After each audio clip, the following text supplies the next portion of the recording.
High up in the state of Rajasthan, India, the Aravalli Mountains stretch across the landscape. It's a vast, arid, and incredibly isolated stretch of terrain. Tucked deep within these ridges sits Bhangarh Fort.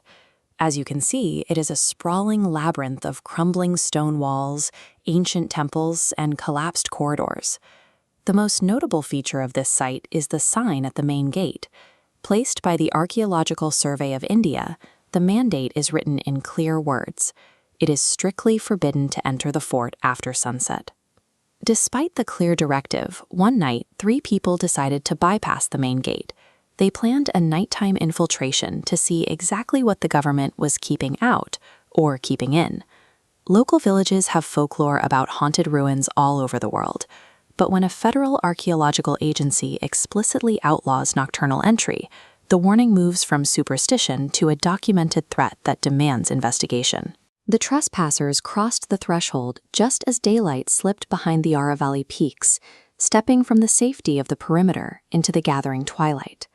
As they navigated the uneven ground, the history of the site loomed large. According to local lore, a practitioner of dark magic placed a fatal curse on the fortress centuries ago, dooming anyone who lived within its walls. This curse supposedly triggered a sudden, panicked mass exodus. The adjacent town, seen here with its traditional temples and dense architecture, shows what a populated valley looks like. Yet the residents completely abandoned the fort, leaving behind a shell of empty architecture. Once true night fell, the trespassers hit a wall of sensory deprivation. Without a clear light source, the ruins became a maze of shifting shadows, unidentifiable rustling, and profound spatial disorientation. Every sudden drop in temperature felt deliberate.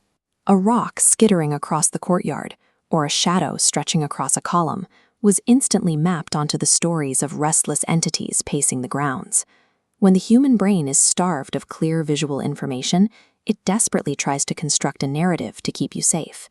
Forced to fill in the blanks in the dark, their minds pulled directly from the terrifying local myths. But the real danger in Bhangarh doesn't require a seance. The Aravalli Mountains at night are active hunting grounds for leopards and other nocturnal predators, and the fort itself is a hazard of unstable masonry and unmarked steep drop-offs. The trespassers' terror is better explained by a psychological concept known as priming. Priming happens when your exposure to one stimulus alters how your brain interprets the information that follows it. That official ASI warning sign at the entrance acts as the ultimate psychological primer. Before they even took their first step inside, their brains were pre-programmed by a government authority to expect severe, imminent danger. This diagram illustrates what happens next. When a primed brain receives ambiguous sensory data, like a blurry, shifting shape in the dark, it abandons accuracy. It prioritizes false positives, meaning it would rather see a threat that isn't there than miss one that is. So when the wind moves a branch or an animal scurries across a roof, the primed filter instantly takes over, converting harmless inputs into aggressive, supernatural hazards. The ASI isn't enforcing a curfew to hide ghosts. They are trying to keep tourists from falling down stairs or encountering wildlife in the dark. But ironically, that practical safety measure acts as a psychological catalyst, weaponizing the environment against the human mind. Dawn eventually broke over the Aravalli Range, and the 3 trespassers emerged from the gates completely unharmed. The terrifying ordeal they experienced was entirely a product of physical environmental hazards colliding with their own neurochemistry. The scientist Marie Curie famously noted, "Nothing in life is to be feared, it is only to be understood." When we apply Curie's logic to Bhangarh, the ghosts evaporate. They are simply shadows waiting for a rational, geographical, and psychological explanation.